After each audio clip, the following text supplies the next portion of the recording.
আসসালামু আলাইকুম। হেলোশনের পক্ষ থেকে সবাইকে জানাই আন্তরিক শুভেচ্ছা এবং ভালোবাসা। This is Omar Faruk, managing director এবং সিনিয়র কনসালটেন্ট। আপনাদের অনেকেই বিভিন্ন দেশ নিয়ে প্রশ্ন করছেন, like Serbia, North Macedonia, Croatia, Belarus, তারপর ইতালি, ফ্রান্স, স্পেন।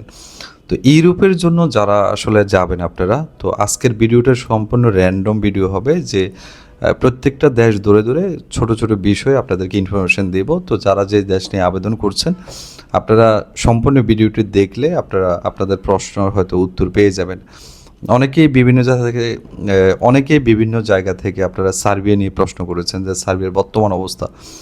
সার্বিয়ার বেশিরভাগ কাজে হচ্ছে ফেন্ডিং, আপনার আবেদনও ঠিকঠাক মতো হচ্ছে, কোম্পানিও রেসপন্স করছে, বাট অ্যাম্বাসি থেকে যে অ্যাপ্রুভাল অথবা আপনার যে অ্যাপ্রুভালটা আটকে আছে, এটা অনেক এজেন্সির, শুধু আমার না, শুধু ব্যক্তিগত অনেকেরই।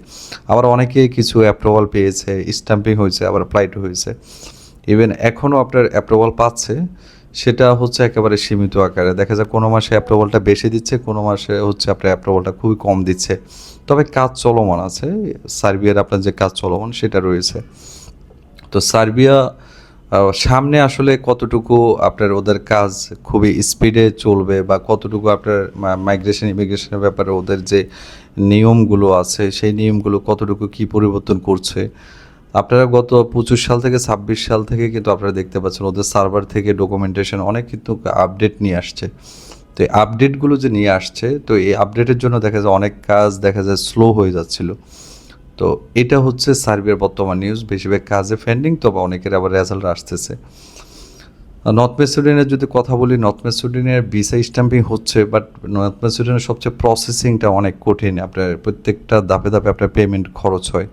যেমন আপনি অ্যাপোস্টল করাতে একটা খরচ চলে যায়, নর্থ মেসিডোনিয়া আপনি অ্যাপোস্টল করাতেও প্রায় অ্যাভারেজে আপনার 15 থেকে 1 মাস লেগে যায়। তারপর হচ্ছে আবেদন প্রক্রিয়া, অন্যান্য যে আপনার ইনভিটেশন লেটার নিয়ে আসা, ওয়ার্ক পারমিট যখন ইস্যু হবে, তারপরে অ্যাম্বাসিতে আবার ফেস করা, ওইখানে পাসপোর্ট পাঠানো, নিজে যাওয়া, এগুলোর হ্যাসেল তো রয়েছে। বুলগেরিয়ার আপনি যদি পারমিট রিয়েলভাবে আপনি নিয়ে আসতে পারেন এবং বুলগেরিয়া অ্যাম্বাসি ফেস করতে পারেন, বুলগেরিয়ার কিন্তু ভিসার ইস্যু ভালো, 10 জন দাঁড়ালে 8 জনের মতো ভিসা পাচ্ছে। তো বুলগেরিয়ার পারমিট ইস্যু করাতে 3 থেকে 4 মাস, 5 মাসও চলে যায়। তো আপনারা যারা বুলগেরিয়া আবেদন করছেন, আপনারা চেষ্টা করবেন যে ইন্ডিয়ান ভিসাটা আপনারা লাগিয়ে রাখার জন্য, তাহলে হচ্ছে আপনি খুব ইজিলি আপনি ইন্ডিয়াতে মুভ করতে পারবেন, ওখানে অ্যাম্বাসি ফেস করতে পারবেন। না হয় কিন্তু আপনার পারমিটের ভ্যালিডিটি চলে যাবে, পরবর্তীতে আপনি এবং আপনার যিনি কাজ করছে দুজনেই আপনারা বিপদে পড়বেন। ক্রোয়েশিয়া এখন পর্যন্ত কোনো আপডেট তেমন নাই, ক্রোয়েশিয়া খুলছে না। ক্রোয়েশিয়া মানে আপনার হাই স্কিল ওয়ার্কার যারা, তাদের জন্য সীমিত আকারে খোলা হয়েছে, বাট অ্যাভারেজ সবাই আবেদন করতে পারবে এমন এখনও নির্দেশনা আসেনি, হয়তো বা রিসেন্ট ইনশাল্লাহ আসতেও পারে খুব সম্ভবত। রোমানিয়ার ভালো ভ্যাকেন্সি আপনার দিয়েছে অলরেডি, আপনারা 90,000 ভ্যাকেন্সি, এটা অলরেডি আপনারা দেখেছেন।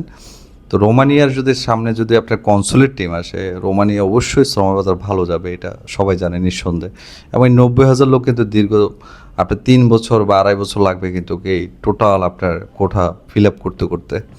আপনারা জানেন ইউরোপের একটা দেশে যদি অনেক বেশি র্যান্ডমলিও ঢোকে, সর্বোচ্চ 7 থেকে 12,000 বা 10,000 লোক ঢুকতে পারে র্যান্ডমলি যদি ঢুকে। কিন্তু অনেকে মনে করে যে লক্ষ লক্ষ ভিসা হয়ে গেছে, বিষয়টা কিন্তু কেমন না। আপনারা যারা ইউরোপের জন্য আবেদন করবেন, হাতে দীর্ঘ একটা সময় নিয়ে আপনারা আবেদন করবেন। আপনাদের একবারের জায়গায় আবেদন কিন্তু 2বার, 3বার, চতুর্থবারও করতে হয়।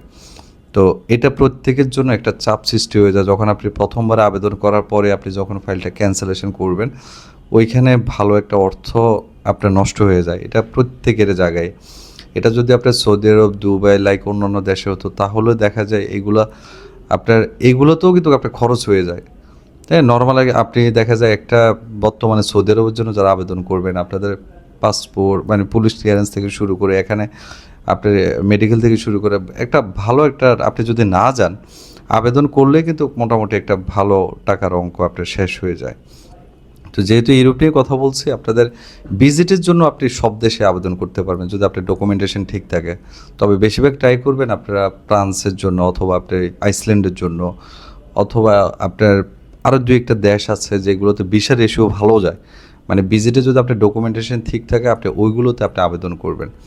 আর ইউকেতে আপনি আবেদন করতে পারেন যদি ইউকে থেকে আপনাদেরকে কেউ ইনভিটেশন দিয়ে থাকে, অথবা ইনভিটেশন আপনি যদি ওইখানে কিছু টাকা খরচ করেও আপনি যদি নিয়ে আসতে পারেন। তাহলে ইউকের আপনার ওইখানে ভিসার রেশিওটাও কিন্তু অনেক ভালো। আপনারা যারা বিগত দিনে ইউকেতে আপনারা আবেদন করেছেন আপনারা জানেন যে ইউকের ভিসার রেশিও বর্তমানে ভালো যাচ্ছে।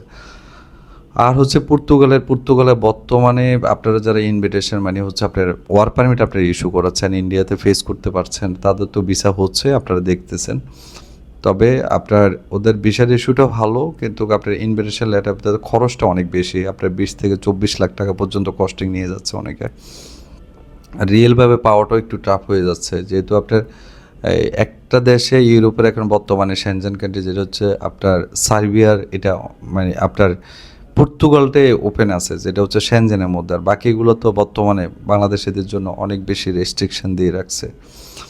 আরও অন্যান্য যদি আপনাদের ডকুমেন্টেশন অথবা ফাইল রেডি করা অথবা ইউএস এম্বাসি আপনার DS-160 ফর্ম ফিল আপ করা অথবা অ্যাপয়েন্টমেন্ট ডেট নেওয়া যদি আপনাদের কোনো সহযোগিতা লাগে অবশ্যই আপনারা হোয়াটসঅ্যাপে নক করবেন, ওখানে ইনশাল্লাহ কথা হবে। আর যেহেতু আমি একটু আসলে অন্য কাজে ব্যস্ত থাকি বা অন্যান্য বিষয় নিয়ে, তো যার কারণে আসলে আপনার এজেন্সি অথবা কনসালটেন্সিতে আমার সময় দেওয়া হয় একটু কম, এটা ক্ষমা সুন্দর দৃষ্টিতে দেখবেন।